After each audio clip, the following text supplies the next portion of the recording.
¿Qué tal amigos de Creación con la Historia? Bienvenidos a nuestras clases de Historia del Perú. El día de hoy vamos a tocar un tema muy importante con respecto al proceso del periodo colonial ya para el siglo XVIII y también inicios del siglo XIX. Estamos hablando de los antecedentes del proceso de la independencia del Perú, lo que se conoce como las conspiraciones y rebeliones criollas. Como ustedes lo saben, los criollos son los hijos de los españoles radicados en América y que por producto de bastante tiempo, generaciones y generaciones, los criollos se han convertido en un sector social importante dentro del virreinato del Perú, pero producto de una serie de circunstancias que se dan a partir de las reformas borbónicas, los criollos empiezan pues a manifestar su descontento, empezar también a cuestionarse en torno al tema del dominio español, ¿no? Acuérdense que el criollo es el que nació acá en este continente y en ese sentido el criollo también, su idea de pertenencia no está tanto vinculado pues a España, a pesar que estos le llamen la famosa madre patria. Vamos a plantear que hay un sector de criollos que empiezan a buscar también una autonomía, una búsqueda de romper lazos con el dominio español, ¿no? Y eso hace que el sector criollo esté dividido, ¿no? Esté dividido principalmente en dos grupos, ¿no? Los criollos, vamos a plantear, vinculados a España, los criollos fidelistas, y los criollos llamados patriotas, los patriotas, aquellos que luchan por la patria, por la libertad del Perú y de todo lo que es la América española. En ese sentido, las conspiraciones y rebeliones criollas van a ser un conjunto de luchas que se expresan a través del aspecto ideológico, el pensamiento, ¿no? Las ideas que van a vertir este sector para poder cuestionar totalmente a España, o en su defecto cuestionarlo en algunos temas, pero manteniendo su relación. ¿Correcto? A este grupo de criollos se le conoce como los reformistas, y a los que quieren buscar romper con España se le conoce como los separatistas.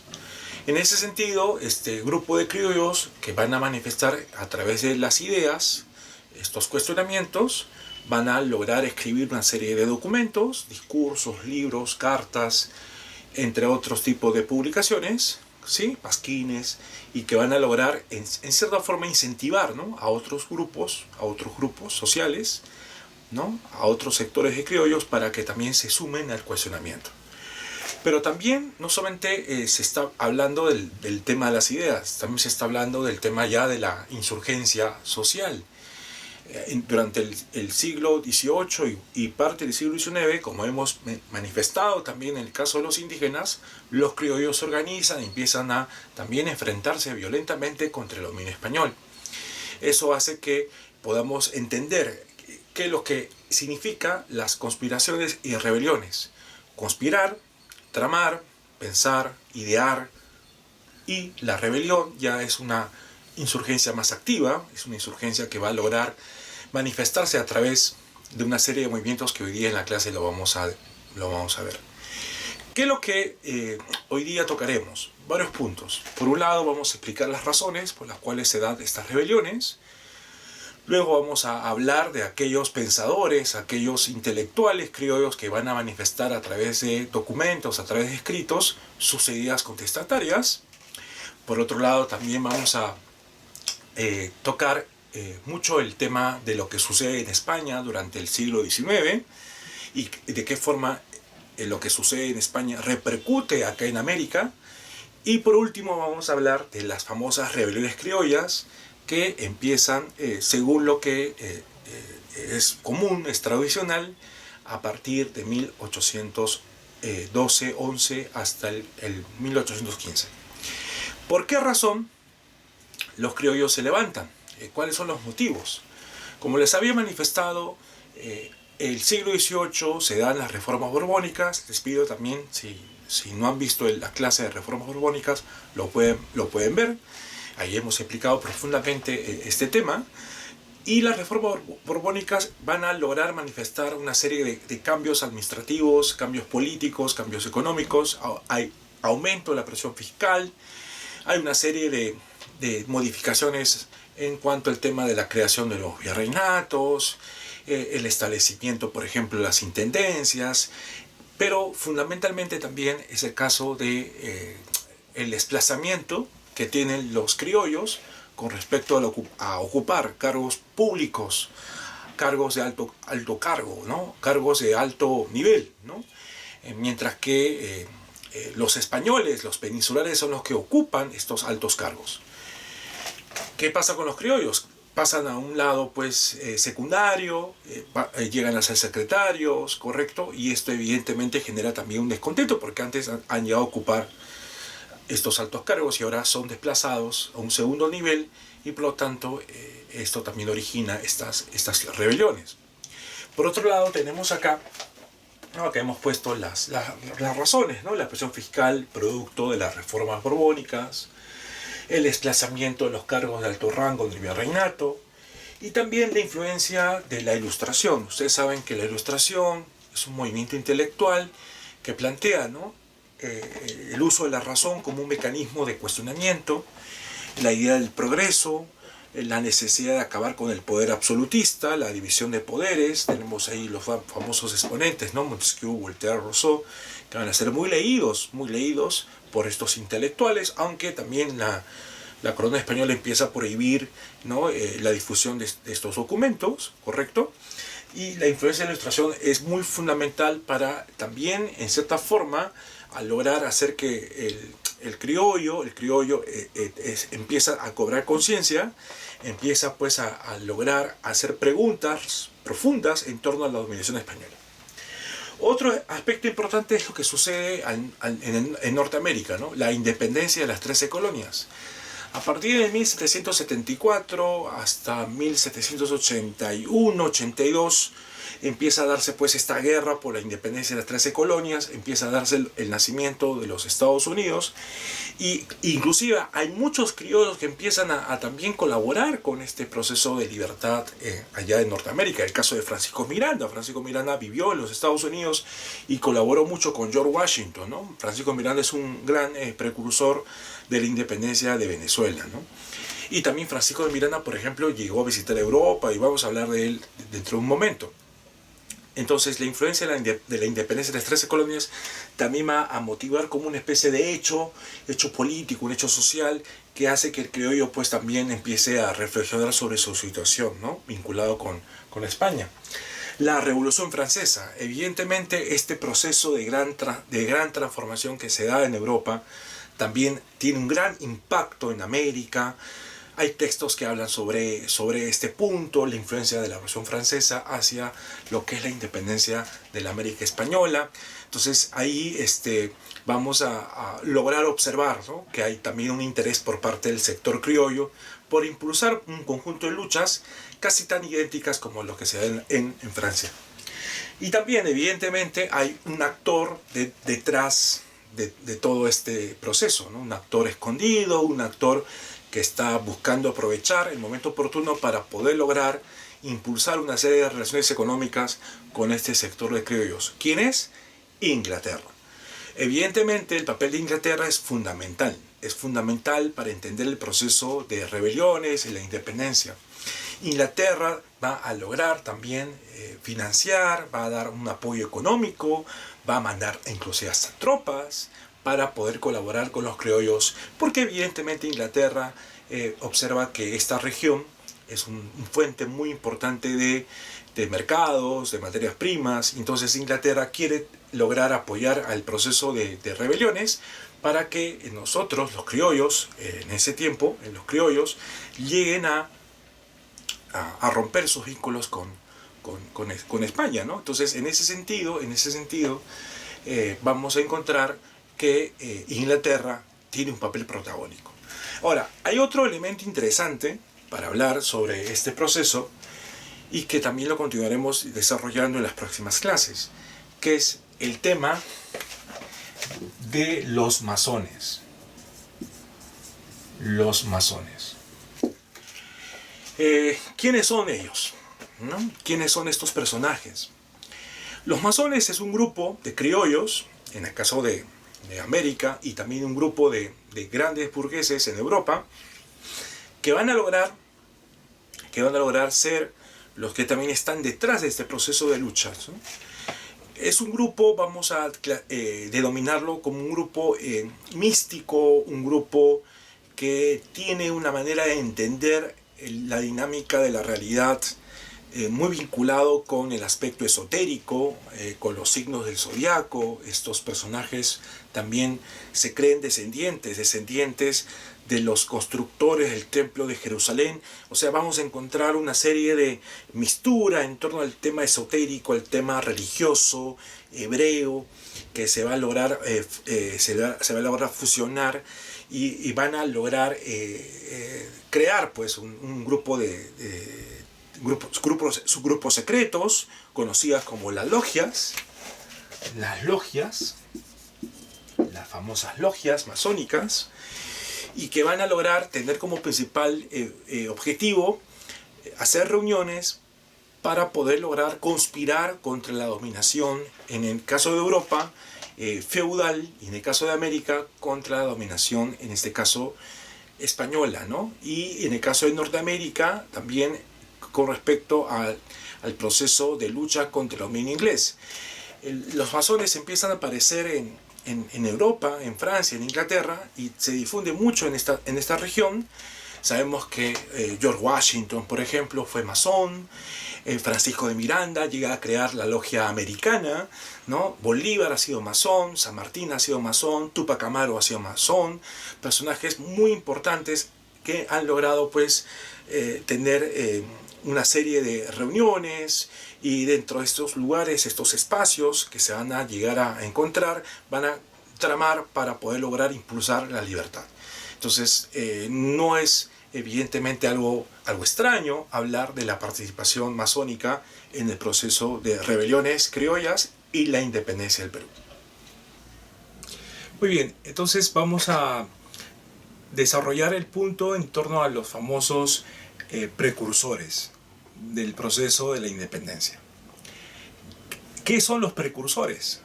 Los precursores son aquellos que inician un movimiento pero que no logran ver su culminación, ¿sí? Por ejemplo, ¿no? en el rock, ¿no? El precursor del rock, uno de los precursores es Elvis Presley, pero no hemos visto pues el proceso él no ha visto cómo se desarrolló el rock hasta el día de hoy, ¿no? Por eso que se considera como un precursor, un iniciador. Entonces estos señores, estos criollos, van a ser iniciadores del proceso de la lucha independentista. En algunos casos van a conspirar contra el dominio español, y también van a empezar pues a redactar una serie de escritos, documentos, textos que van a servir mucho para entender el pensamiento de la época, el proceso de la independencia peruana, ¿no? Estos precursores se dividen en dos grandes grupos: los reformistas y los separatistas, ¿no? Los reformistas y los separatistas. ¿Quiénes son los reformistas? Los reformistas son aquellos que van a plantear cuestionamientos, críticas al dominio español, pero quieren mantener todavía su relación con España. Quieren tener una relación con España, están en desacuerdo con algunos tópicos, pero no de todo. Esos son los reformistas. Y los separatistas son aquellos que ya están cuestionando completamente el dominio español y quieren la autonomía política. En este sentido, nos vamos a apoyar con algunas referencias de datos en torno a la vida de estos personajes. Vamos a empezar entonces con los famosos reformistas. El número 1 es el famoso conde de Vista Florida. Ustedes dirán, ¿quién es el conde de Vista Florida? Bueno, su nombre real es José Vaquijano y Carrillo. Vaquijano y Carrillo nació en Lima el 13 de marzo de 1751. Va a pertenecer a una familia muy importante, a la aristocracia criolla, ¿correcto? Y va a realizar sus estudios en el Colegio San Martín y en el Seminario de Santo Toribio.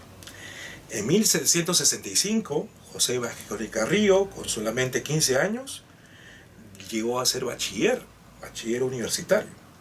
Y a los 20 años era ya un doctor en leyes de la Universidad de San Marcos. Él va a lograr también acompañar en algunos momentos a la Iglesia Católica para impulsar una serie de reuniones conocidos como los concilios limenses. Y bueno, en esta oportunidad lo que hizo José Vaquijano y Carrillo es visitar al Cusco por ese tema, y es muy probable que haya conocido a nuestro gran líder indígena José Gabriel Condorcanqui, más conocido como Túpac Amaru II, ¿correcto? Luego de eso viajó a España, se reunió con algunos intelectuales que son exponentes de la Ilustración, como Pablo de Olavide, ¿no? Y luego ya al regresar al Perú empieza a asumir algunos cargos políticos, algunos cargos también vinculados a la enseñanza universitaria. Y en ese sentido, lo que más destaca el caso de José Vaquijano y Carrillo es haber elaborado un discurso de recibimiento al virrey Agustín de Jáuregui, ¿correcto? Agustín Jáuregui llegó pues al Perú y era muy común que los virreyes, cuando ya asuman la posta, ¿no? el cargo que hemos mencionado, ellos también visiten la famosa Universidad de San Marcos. Cada virrey era recibido por los catedráticos, por las autoridades más importantes de esta universidad, y había un profesor, un catedrático, que se encargaba de dar un recibimiento al virrey a través de un discurso. En esta oportunidad, el 27 de agosto de 1781, le tocó pues a José Vaquijano y Carrillo hacer este discurso de recibimiento al virrey Agustín Jáuregui, que se le conoce a este discurso como elogio al virrey Jáuregui.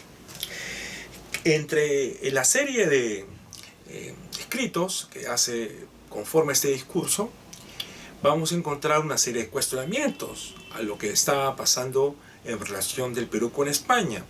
Y voy a citar parte de ese discurso.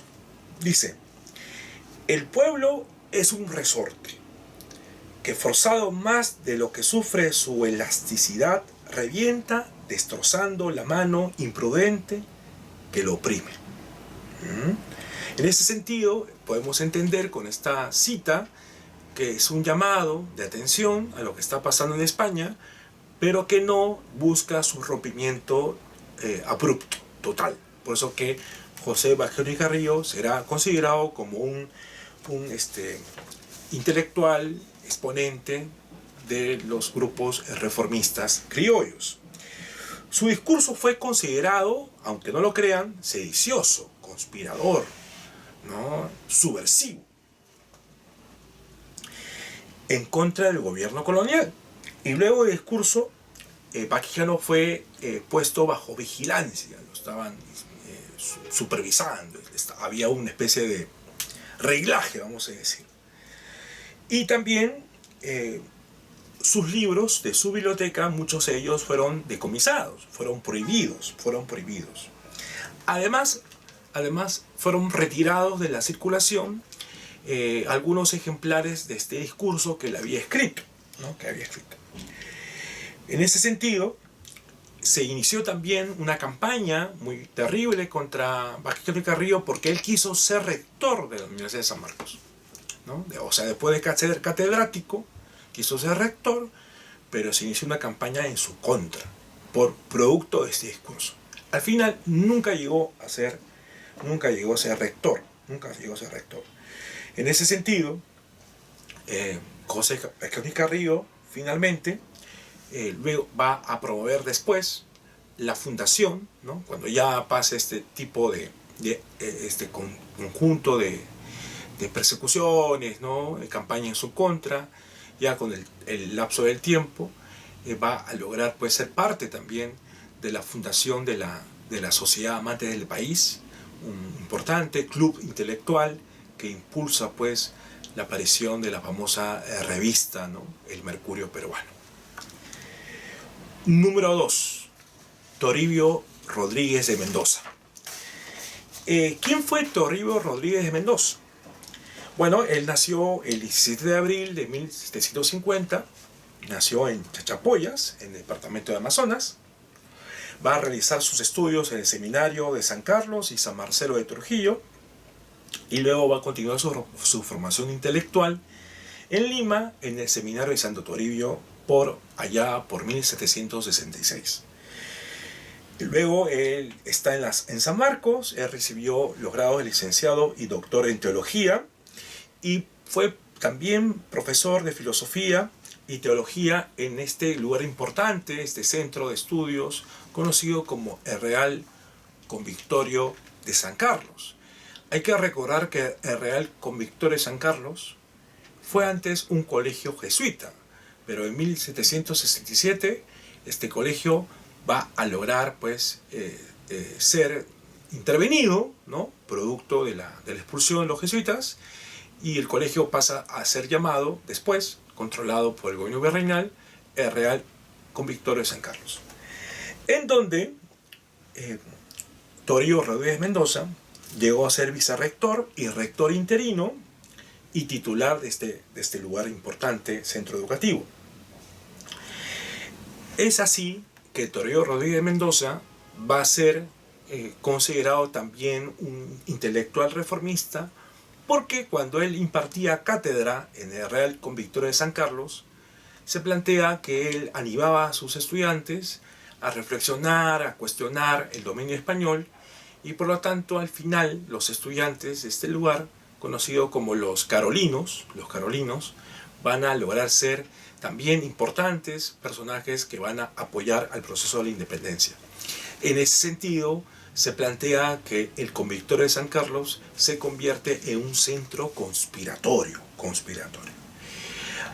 Toribio Rodríguez Mendoza fue también integrante de este grupo que ya hemos mencionado, la Sociedad Amantes del País, ¿correcto?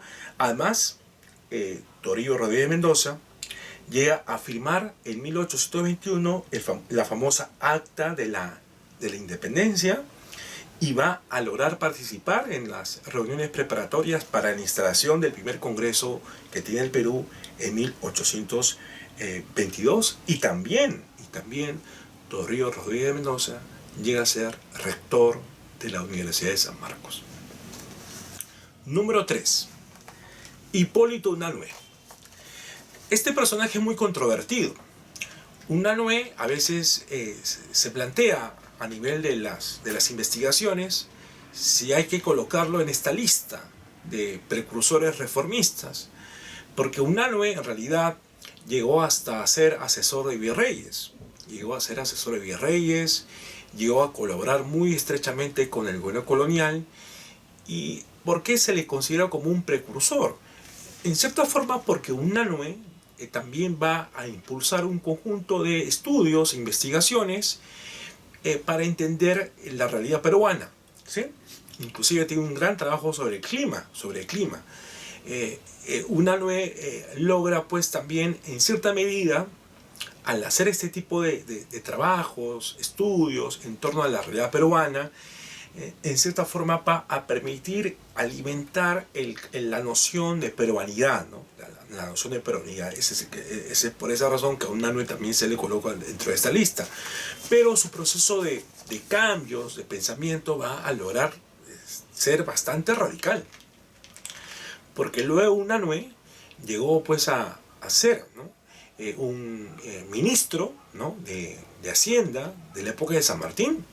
Llegó pues entonces, como ustedes se dan cuenta, llegó a tener una posición fidelista en apoyo al gobierno español, empezó pues a ser considerado como alguien que está dentro de las nociones de peruanidad por sus trabajos, por sus estudios, pero posteriormente también llegó a tener una radical forma, una forma distinta al pensamiento original, porque se convirtió en un independentista, en un separatista inclusive, apoyando a San Martín, como dije, como ministro de Hacienda. Esto también es importante observar que algunos han mencionado que este viraje tan radical que tuvo en la Unanue ha logrado ser parte de bastante polémica, porque se considera como un personaje medio camaleónico, medio oportunista, ¿no? Ya ustedes evaluarán de manera personal si ustedes también consideran de esa forma, ¿no?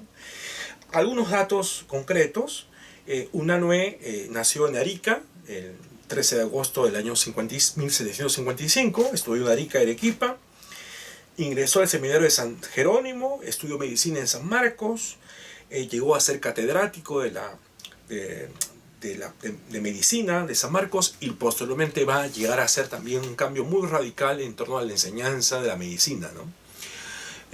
La medicina, por ejemplo, en ese tiempo se enseñaba en pizarra, se graficaba pues los diversos sistemas que conforman el cuerpo humano, y ya Unanue introduce pues un aspecto radical en la enseñanza de la medicina, que es poner pues al cadáver en la mesa y enseñar pues a los estudiantes, si quieren conocer el estómago, es mostrar el estómago directamente y no tanto dibujar el estómago como se hacía antiguamente, ¿no? Unanue también va a llegar a lograr fundar pues la famosa Escuela de Medicina, que antes era de manera autónoma, no tenía ninguna relación con San Marcos, que es la Escuela de Medicina de San Fernando, que posteriormente recién pasa a ser parte de la universidad. Muy bien. Además, Unanue también, como mencioné, igual que otros intelectuales, son parte pues de este grupo de la sociedad amante del país. Ese es el caso de Unanue. Con respecto a la sociedad amante del país, la sociedad amante del país podemos explicar que fue un grupo de intelectuales que se reunían constantemente para discutir aspectos relacionados a nuestra realidad peruana. Este grupo de intelectuales son intelectuales evidentemente criollos, que son influenciados por las ideas de la Ilustración. En España también existían una serie de asociaciones, de grupos que van a lograr también impulsar, discutir temas en torno a la realidad de España. Y en este caso, la Sociedad Amantes del País, que es el nombre que tiene este grupo de intelectuales que se forman en la segunda mitad del siglo XVIII, van a tener el respaldo inclusive del gobierno virreinal.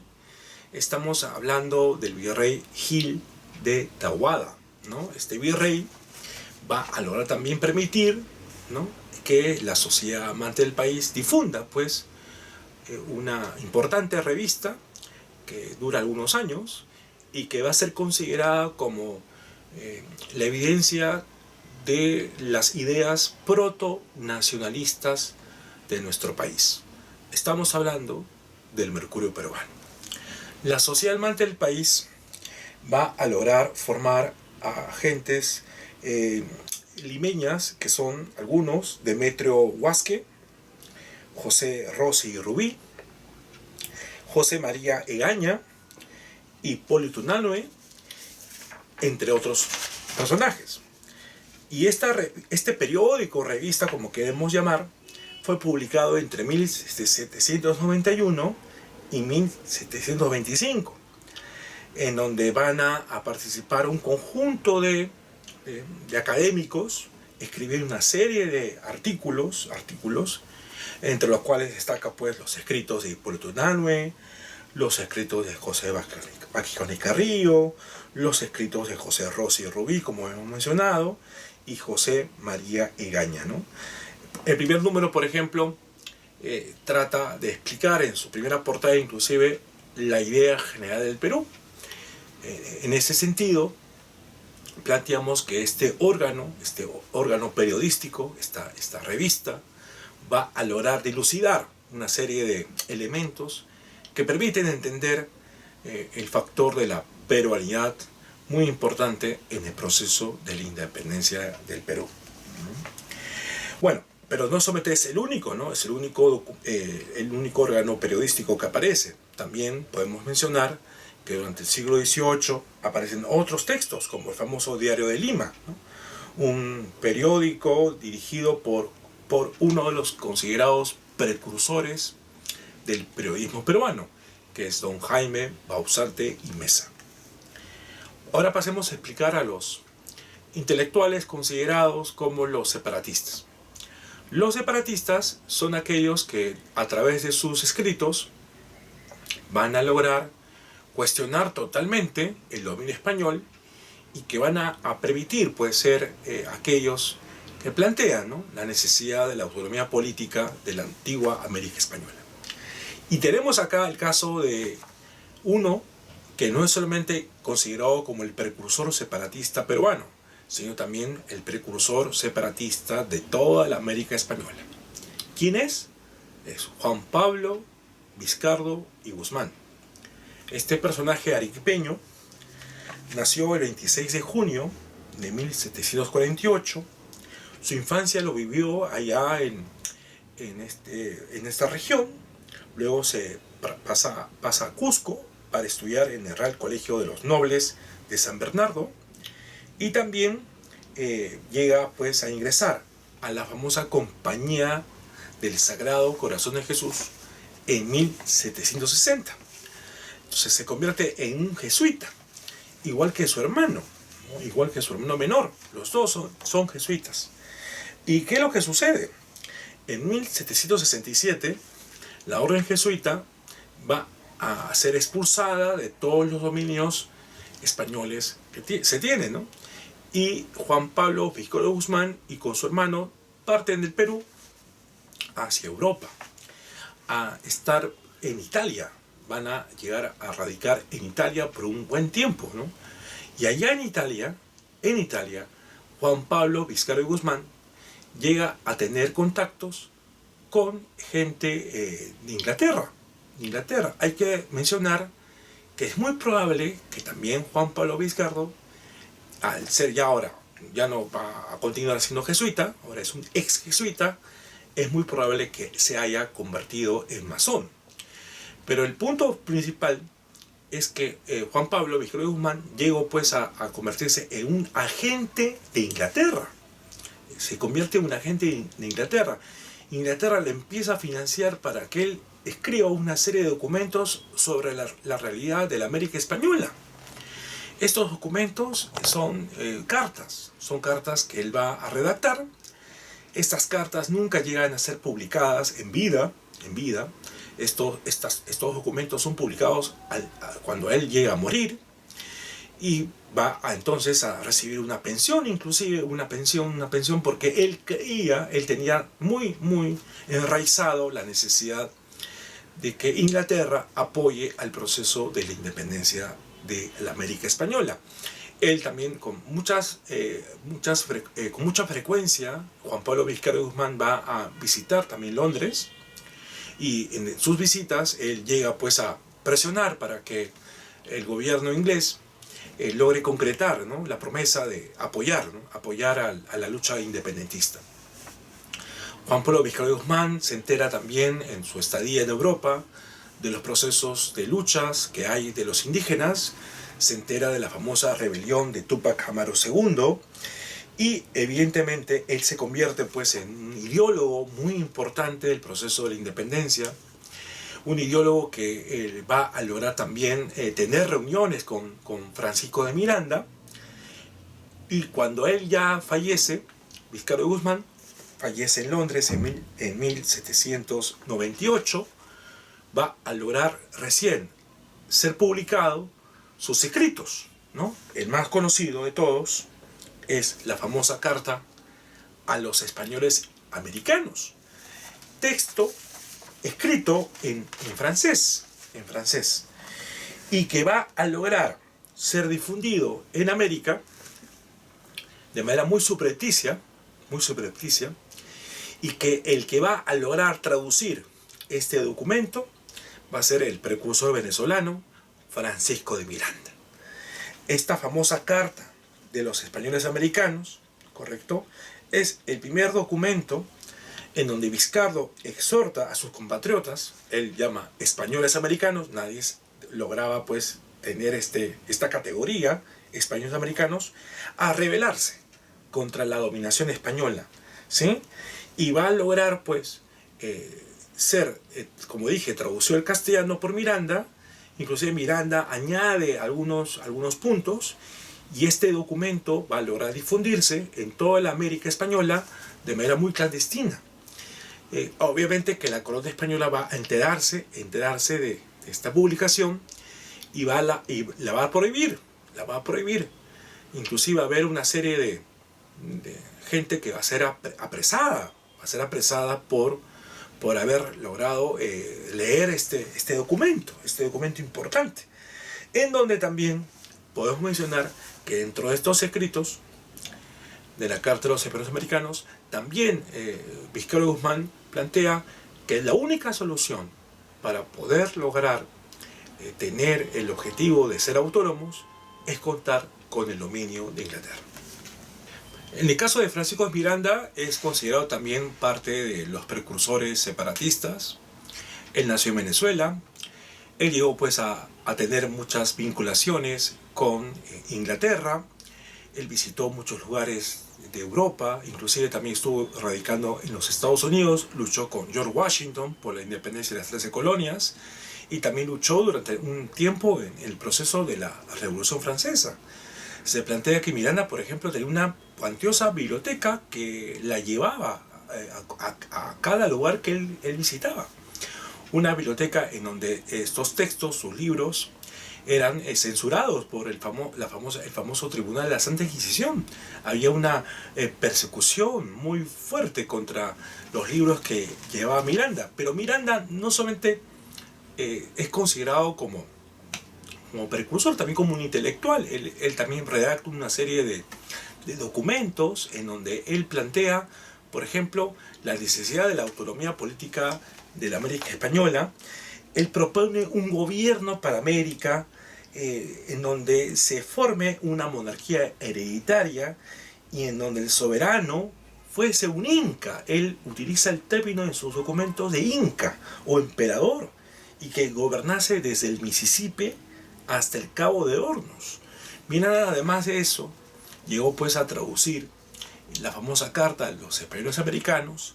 Miranda es el responsable de haber difundido también este documento, y él también llega a formar en 1797 en Londres, forma la Logia Americana, también llamada como la Logia de los Caballeros Racionales, una organización, como dije, masónica que busca luchar la independencia de América. Asimismo, Miranda también colabora de manera ya más radical por la libertad de Venezuela. Él también impulsa, se convierte en general de muchos ejércitos criollos para poder lograr tener la autonomía de este territorio que es el hermano país de Venezuela. Pero al final Miranda pues es desplazado por Simón Bolívar, ¿no? Bolívar al final llega a colocarse como el real luchador por la autonomía política de este país venezolano.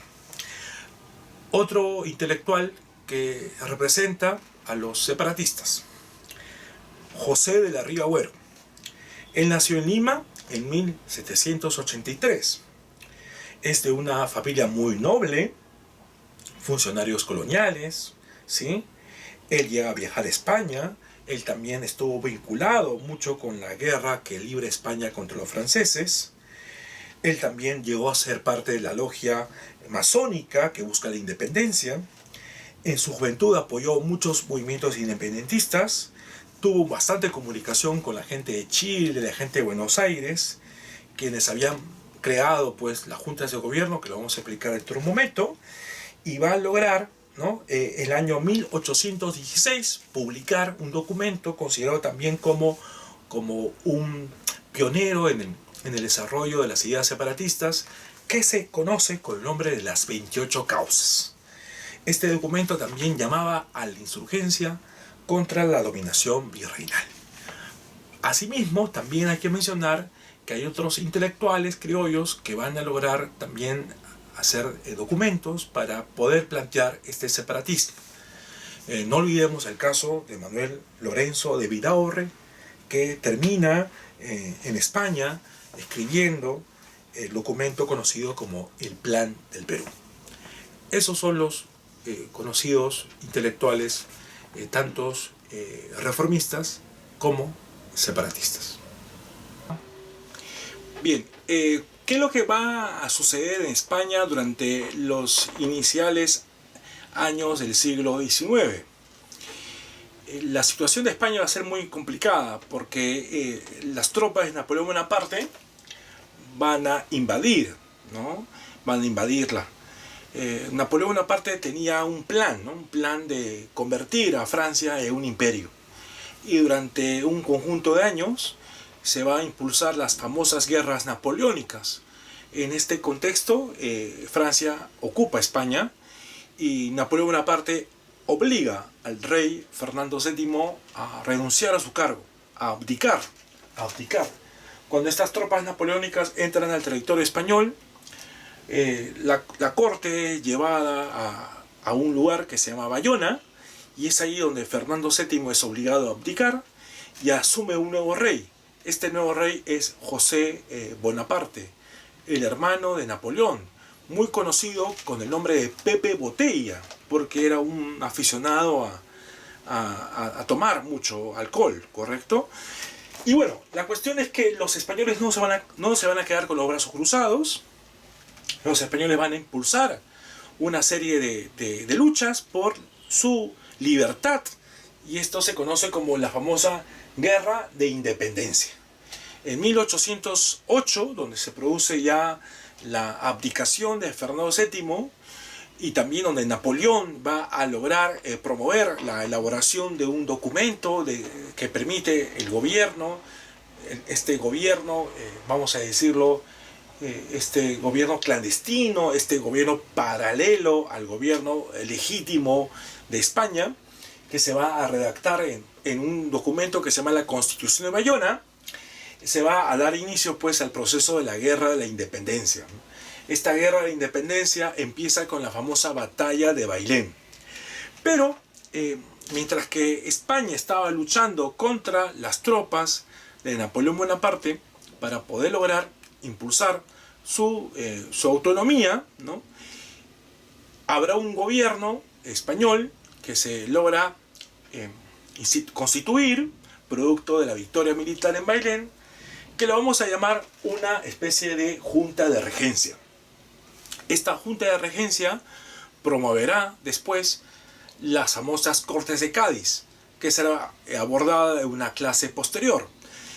Mientras que esto sucede, mientras que se da la guerra de la independencia española contra Francia, mientras que se establecen las Cortes de Cádiz, el gobierno ilegítimo, este gobierno clandestino, este gobierno francés, dirigido por José Bonaparte, exige a los criollos, exige a la América española asumir esa subordinación de la nueva autoridad.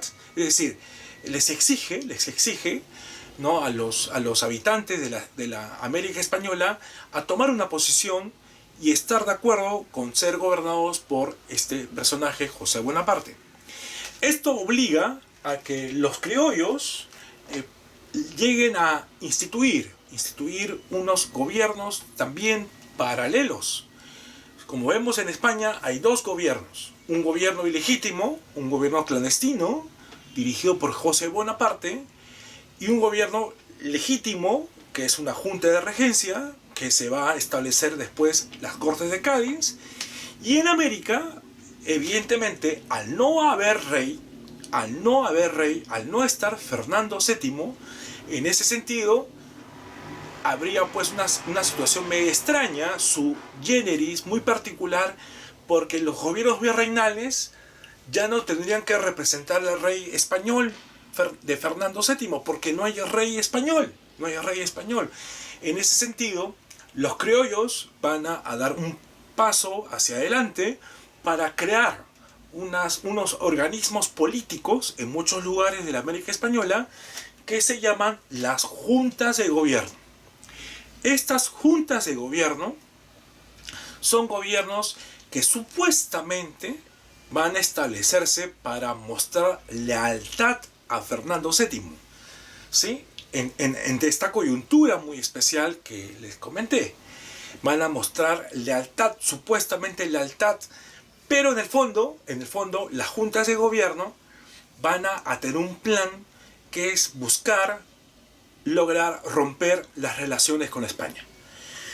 En la forma muestran lealtad a Fernando, pero en el fondo están conspirando para promover la autonomía política y desligarse de los gobiernos virreinales que evidentemente ya no están representando a un rey, porque el rey Fernando ya no está. Esto también va a preocupar al gobierno del virrey Fernando de Abascal.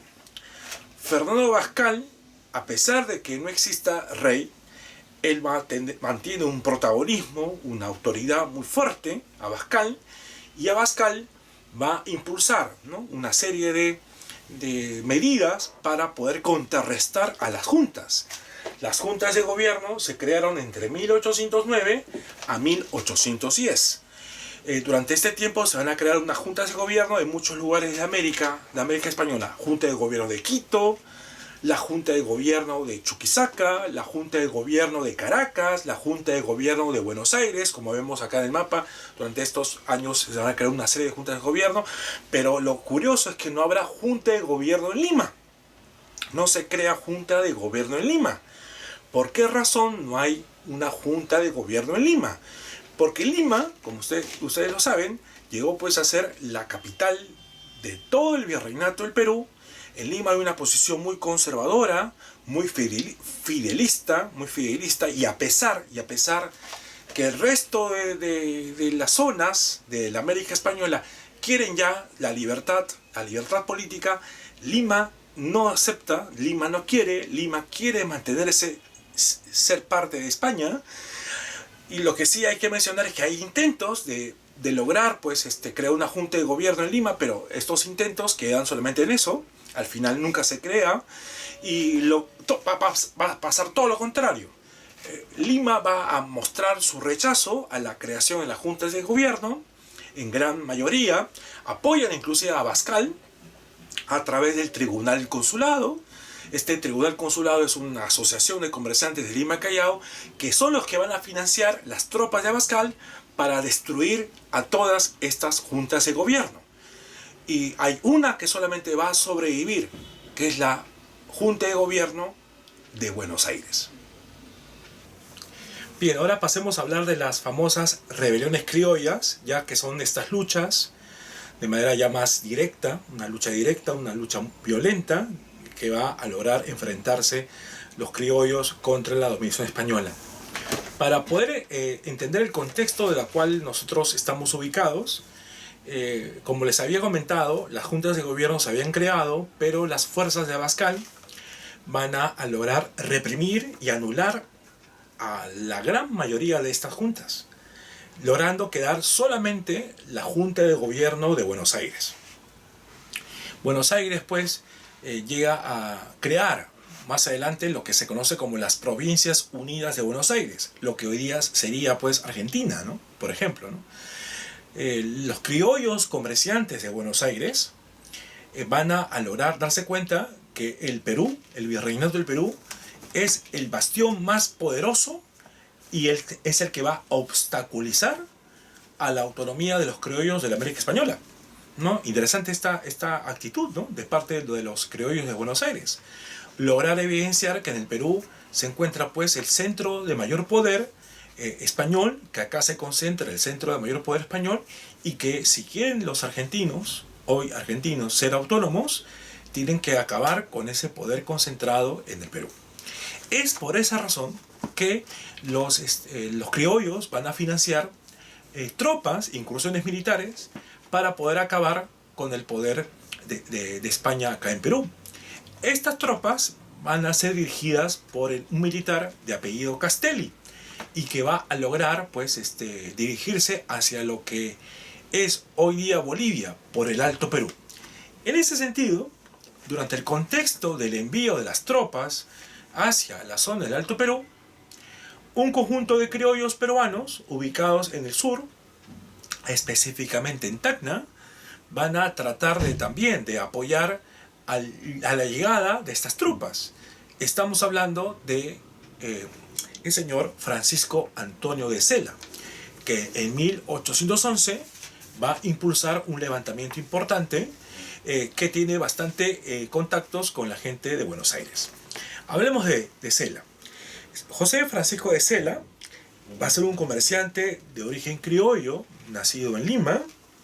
Él se traslada a Tacna, donde trabajó en las cajas reales, y Sela va a organizar un levantamiento a favor del ejército, como hemos mencionado, rioplatense, que está enviado por la Junta de Gobierno de Buenos Aires. Y para esto organizó una rebelión donde contó el apoyo de criollos y mestizos. ¿Cuándo empieza este levantamiento? Estrictamente empieza el 20 de junio de 1811. Las tropas de Sela se apoderan del cuartel de dragones de Tacna y Sela se convierte en un comandante militar de la Unión Americana. El 21 de junio se apodera del dinero de las cajas reales y reorganiza las tropas e envía cartas de adhesión para su movimiento y espera la llegada del ejército argentino. Él logró reunir un pequeño ejército, pero no consiguió el apoyo de las otras ciudades del sur, debido a la gran tensión que estaba dándose en ese momento. Sela cae enfermo, lastimosamente, y no puede continuar con el movimiento. El 25 de junio toma el mando Rafael Gavino de Barrios y el alcalde Cipriano de Vargas. El tan esperado apoyo que quería Sela, ¿sí?, jamás va a llegar. El ejército realista, al mando del general José Manuel Goyeneche, derrota al ejército argentino en la batalla de Huaqui, cerca de Desaguadero, Puno, y las noticias van a llegar a Tacna. Y Sela finalmente es capturado y confinado en la fortaleza de Real Felipe, en donde va a ser juzgado y luego va a ser llevado a un destierro. Sela va a ser condenado en 1814 a 10 años de prisión en Panamá, estrictamente en la prisión de Chagres.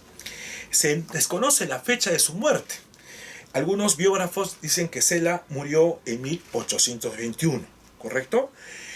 Luego de eso, luego del fracaso del levantamiento en Tacna, al año siguiente nada más, en Huánuco se levanta Juan José Crespo y Castillo.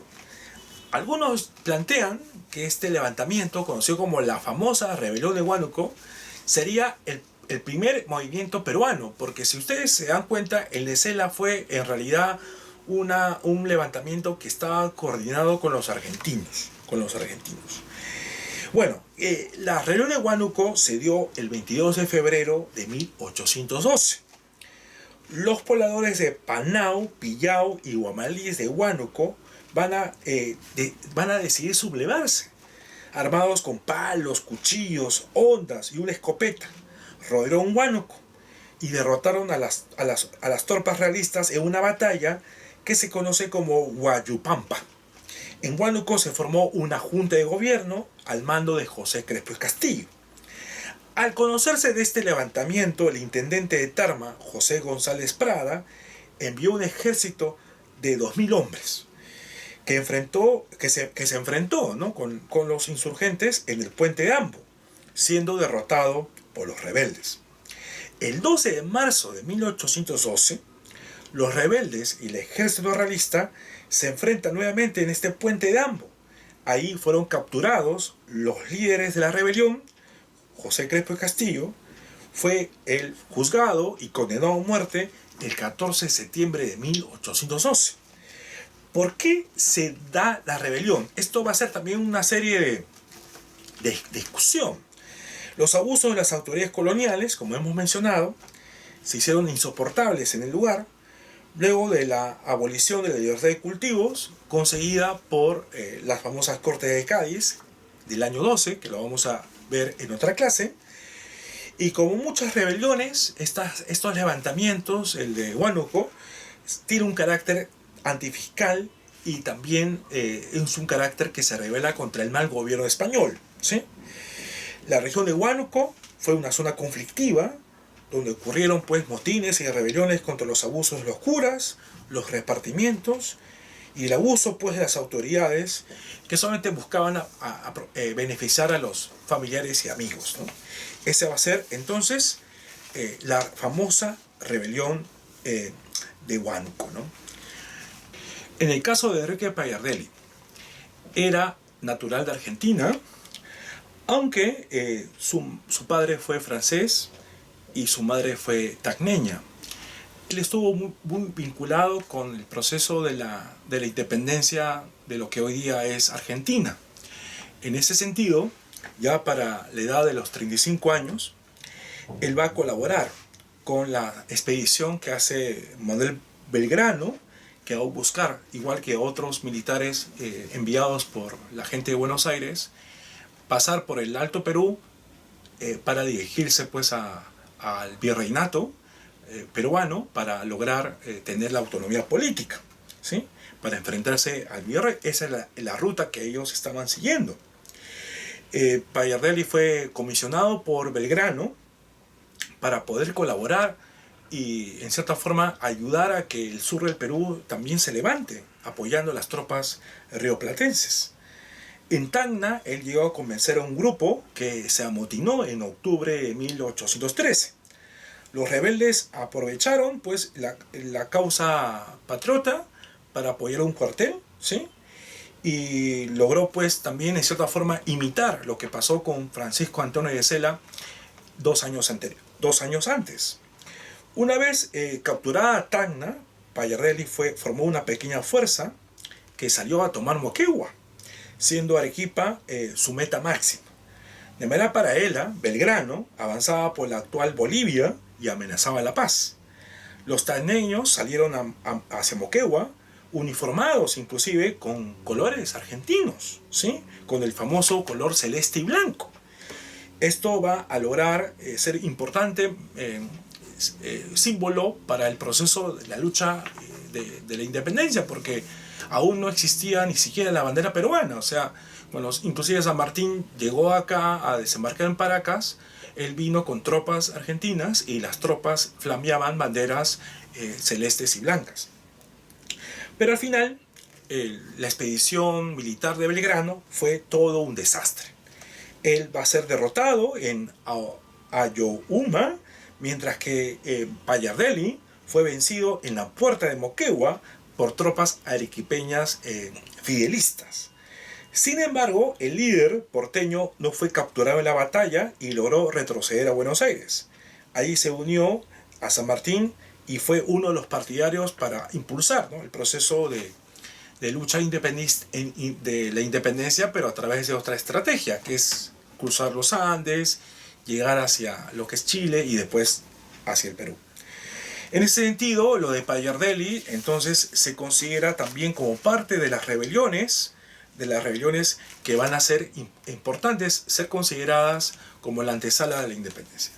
Y así llegamos a la última rebelión, que es la de los famosos hermanos Angulo. Esta rebelión va a tener su origen en las protestas de los miembros del Cabildo para instalar la Diputación del Cusco, según lo mandaba la Constitución de Cádiz de 1812. Los hermanos José, Vicente y Mariano Angulo decidieron entonces tomar el poder y formar una junta de gobierno allá en el Cusco, en donde va a tener como colaboradores a Mateo García Pumacahua, ¿sí?, Domingo Luis Astete y Tomás Moscoso. El caso Pumacahua también es muy importante porque Pumacahua, como ustedes recordarán, apoyó a las tropas realistas para enfrentarse al levantamiento de Túpac Amaru II. Pero Pumacahua al final, producto de todo el conjunto de medidas que se toman posterior a la rebelión, Pumacahua que era un cacique y que había logrado perder fuerza el cacicazgo, ¿no? En la época virreinal del siglo XVIII. Pumacahua, ya anciano, mayor, pasó pues a ser parte de las tropas patriotas y apoyó pues a los hermanos Angulo. El objetivo de los hermanos Angulo y de esta junta de gobierno que se crea allá en el Cusco era la independencia y apoyar a las tropas separatistas de Buenos Aires. El brigadier, ¿no? Mateo García Pumacahua, brigadier era un cargo militar español, que era curaca de Chincheros, se unió a la rebelión, como dije, a una avanzada edad, a pesar de todo lo que había pasado con Tupac Amaru, y se empieza a formar frentes militares para capturar 3 ciudades: La Paz, Huamanga y Arequipa. La división patriota del Alto Perú estuvo dirigida por Manuel Pinelo y el cura Ildefonso Muñecas, y lograron capturar la ciudad de La Paz en septiembre de 1814, pero fueron derrotados por las fuerzas realistas en Oruro en noviembre de ese año. La división patriota de Huamanga estuvo al mando de Manuel Hurtado de Mendoza, José Gabriel Béjar y Domingo Angulo. Esta división logró tomar Huancayo de manera pacífica. El 30 de septiembre de 1814, este regimiento se enfrentó con las tropas realistas de Lima en la batalla de Huanta, donde los rebeldes fueron derrotados. Nuevamente se enfrentó en la batalla de Matará el 27 de enero de 1815, en donde fueron derrotados de manera definitiva. Solo quedaba la división patriota de Arequipa, al mando del brigadier Mateo García Pumacahua. En la batalla de Apacheta, los rebeldes vencieron a los realistas el 9 de noviembre de 1814. El 24 de ese mismo mes, ese año, Arequipa reconoció y logró reconocer la Junta de Gobierno del Cusco. Ante la llegada de las tropas realistas, Pumacahua decidió abandonar Arequipa.